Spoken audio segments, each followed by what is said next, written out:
Ukraine imefanya mashambulizi makubwa zaidi ya ndege zisizo na rubani dhidi ya Urusi, ikilenga kwa wakati mmoja maeneo 19 tofauti katika operesheni kubwa iliyosababisha vifo, majeruhi na uharibifu wa miundombinu muhimu. Mashambulizi hayo yanaashiria hatua mpya katika vita vinavyoendelea kati ya mataifa hayo mawili, huku Kiev ikiendelea kupanua kampeni yake ya mashambulizi ya masafa marefu dhidi ya malengo yaliyoko ndani kabisa ya ardhi ya Urusi. Kwa mujibu wa Wizara ya Ulinzi ya Urusi, mifumo yake ya ulinzi wa anga ilifanikiwa kudungua zaidi ya ndege 300 zisizo na rubani zilizorushwa na Ukraine katika kipindi cha usiku mmoja uliopita.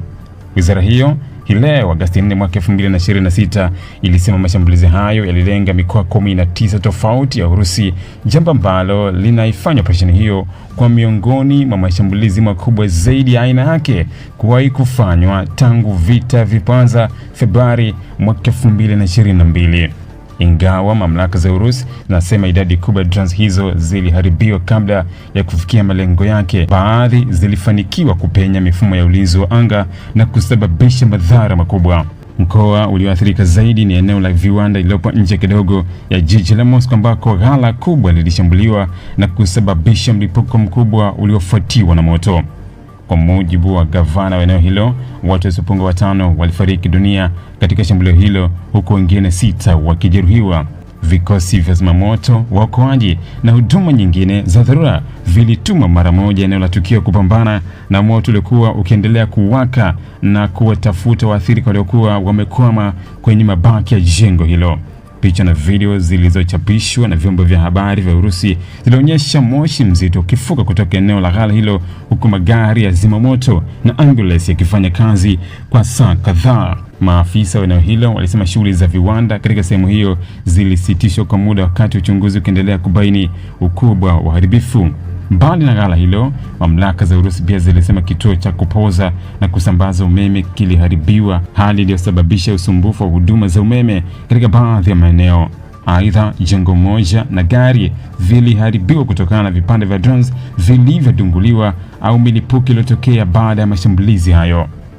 Mashambulizi hayo yameibua maswali mapya kuhusu uwezo wa mifumo ya ulinzi wa anga wa Urusi kukabiliana na mashambulizi makubwa yanayofanywa kwa wakati mmoja.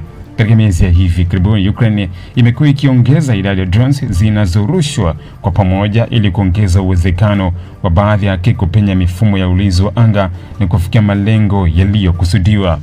Kwa muda mrefu, Moscow imekuwa ikijivunia kuwa na moja ya mifumo bora zaidi ya ulinzi wa anga duniani, ikitumia mifumo mbalimbali ya kisasa kulinda miji yake na miundombinu yake muhimu. Hata hivyo, mashambulizi ya mara kwa mara ya drones za Ukraine yanaonyesha changamoto mpya kwa vikosi vya Urusi, hasa kutokana na ukubwa wa eneo la nchi hiyo na idadi kubwa ya maeneo yanayohitaji kulindwa.